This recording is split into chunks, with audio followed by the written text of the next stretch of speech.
We were just messing around, the way we always did, when suddenly, everything stopped. He was on top of me, and for the first time, neither of us moved. That moment, silent, heavy, intensely charged, changed everything. Hey, and welcome to Gay Hidden Tale, where genuine emotions collide with undeniable truth. If you've ever secretly desired something you felt you couldn't have, this story is for you. The setup, Maddox. It started like any other Thursday. No parties, no dramatic plans, just cheap takeout. He wasn't just my roommate. He was Maddox, solid build, covered in tattoos, always half-dressed. The kind of guy who could walk into a room and make you forget how to speak. The worst part, he had absolutely no idea the effect he had on me. That night, he tossed a pillow. I threw it back. The next thing I knew, he lunged across the couch, wrestling me down like we were still kids. Except we weren't. The freeze when he finally pinned me, the energy shattered. His laughter vanished, his breathing hitched, and suddenly, his face was inches from mine. He froze, searching my eyes, as if trying to see if I noticed the change. I noticed. I noticed everything. I felt his weight, his warmth. The air between us became thick, charged like a storm, waiting for the lightning strike. He didn't say a word. He just stared, waiting for me to move, to push him away, to stop this. But I couldn't. My heart hammered so loud, I was certain he could hear the frantic rhythm. Finally, he whispered, I should get up, but he didn't, and I couldn't bring myself to tell him to. His body was trembling slightly, as if he were terrified of what might happen next, or maybe terrified of what was already happening. Don't, I said. It was quiet, honest. The truth slipped out before I could stop it. I was done pretending, done acting like I hadn't dreamed of this moment countless times. His forehead pressed softly against mine. Still, neither of us moved. The air was electric. We didn't kiss, not yet. We didn't need to. That silence, that profound closeness, was more powerful than any action.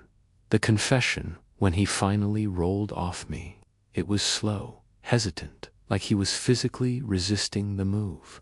He looked at me carefully, almost afraid of what I would say. Why didn't you stop me? He asked. His voice was quiet, heavy. Because I didn't want to. The words were out before my brain could filter them.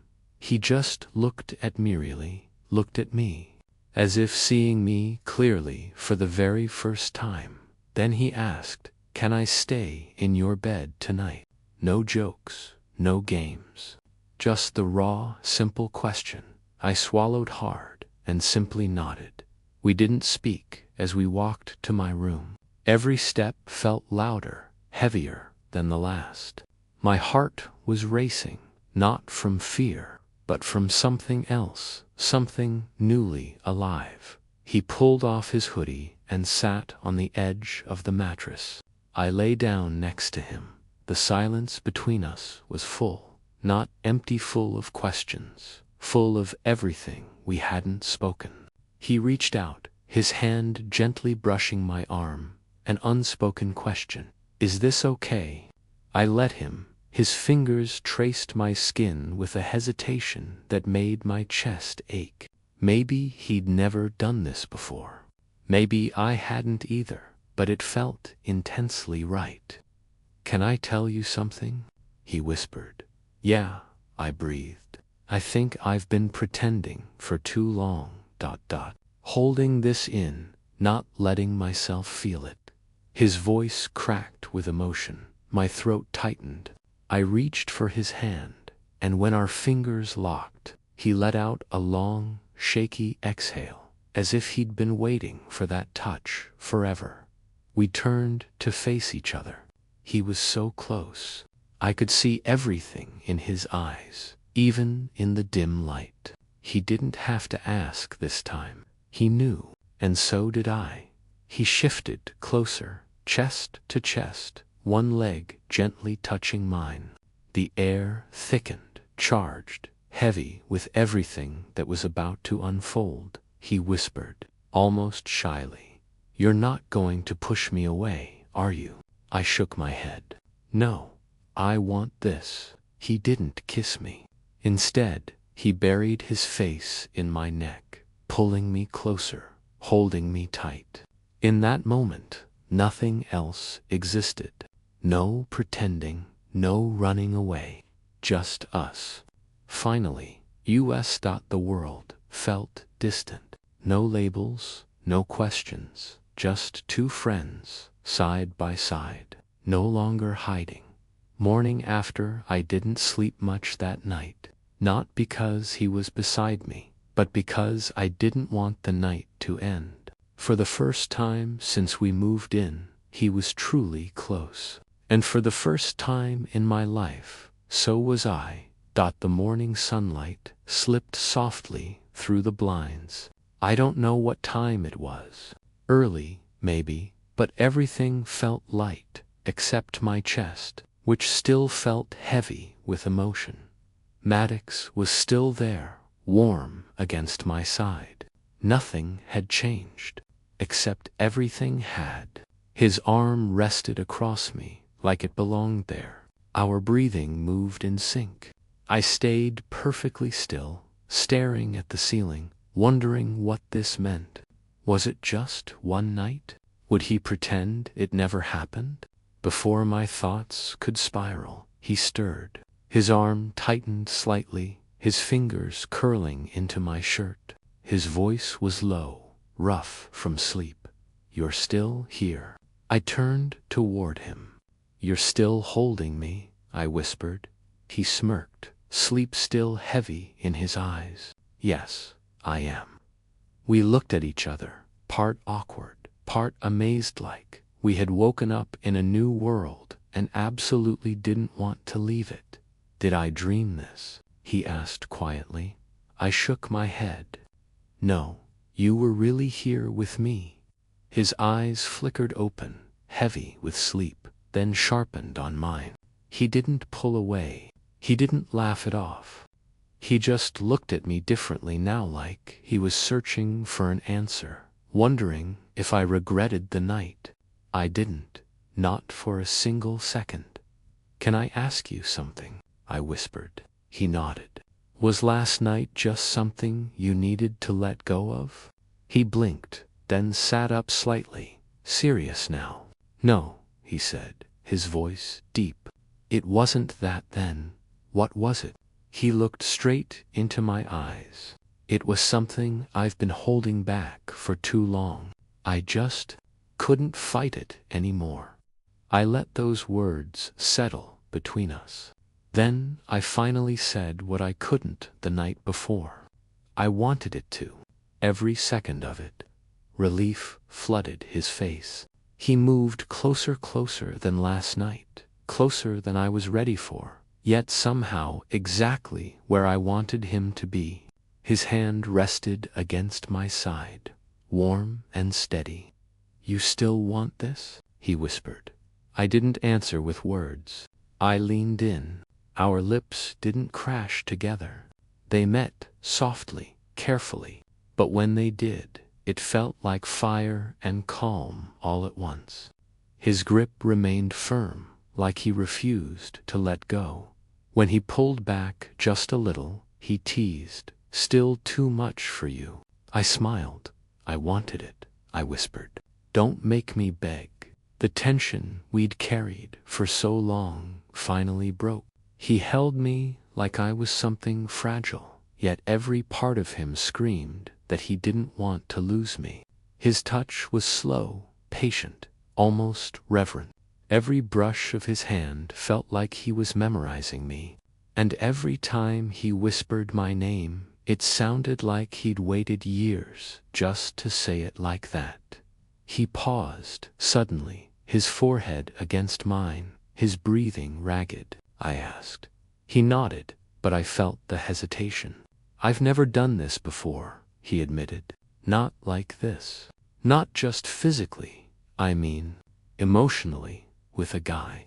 I always wanted to, but I pushed it down, pretended it wasn't real. I dated, I played a role. But this, us, it's not just about want, and that terrifies me. My throat tightened. I turned toward him, grabbed his hand, and held it tight.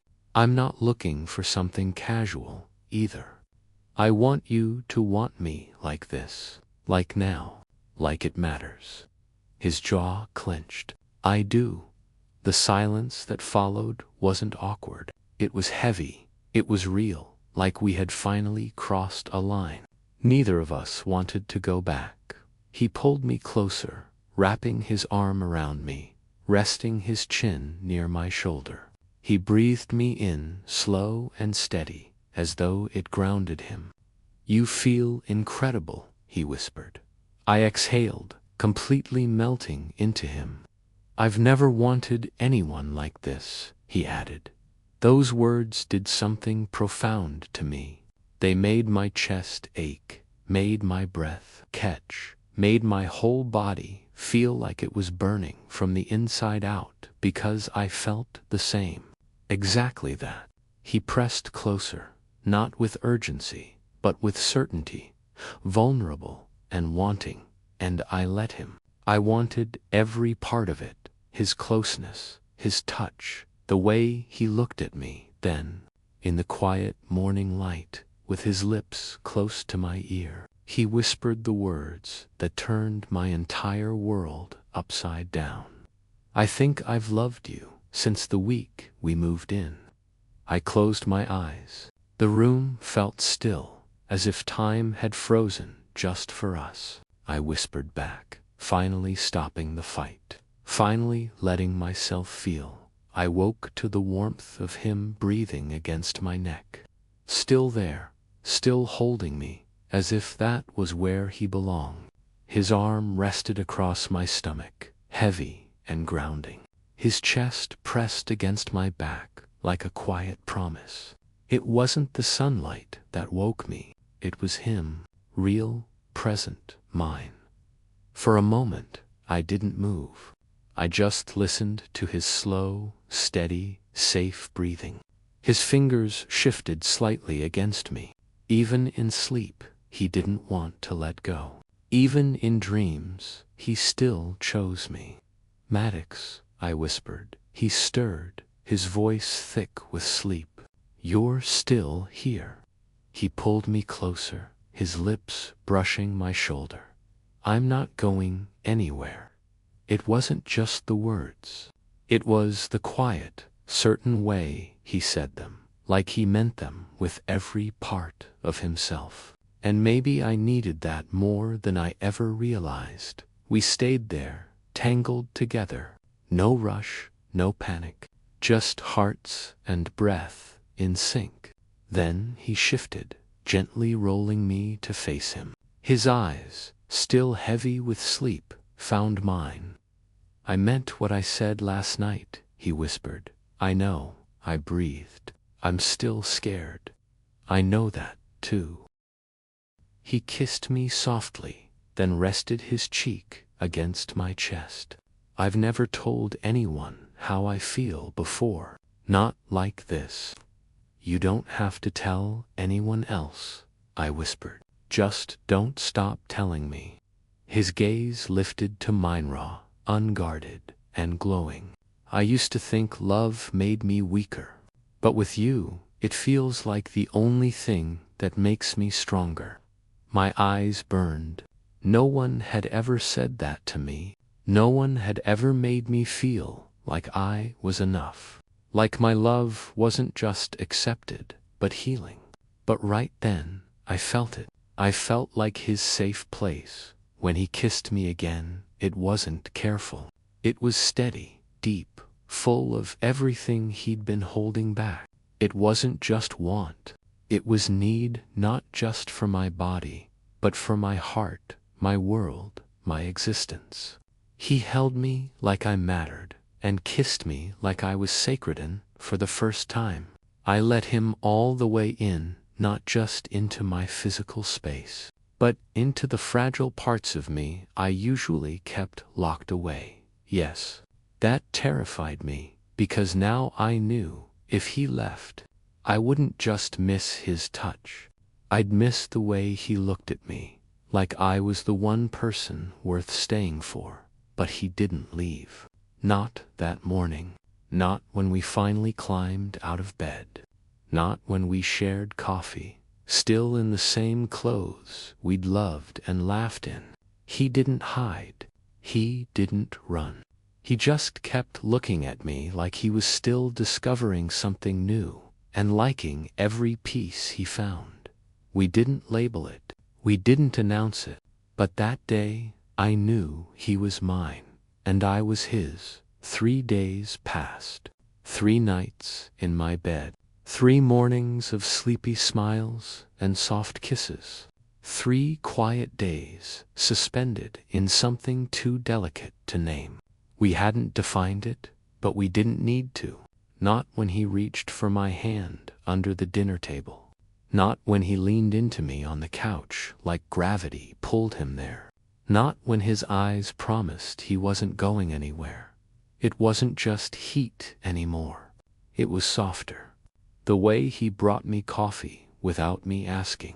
The way he rested his chin on my shoulder while I cooked.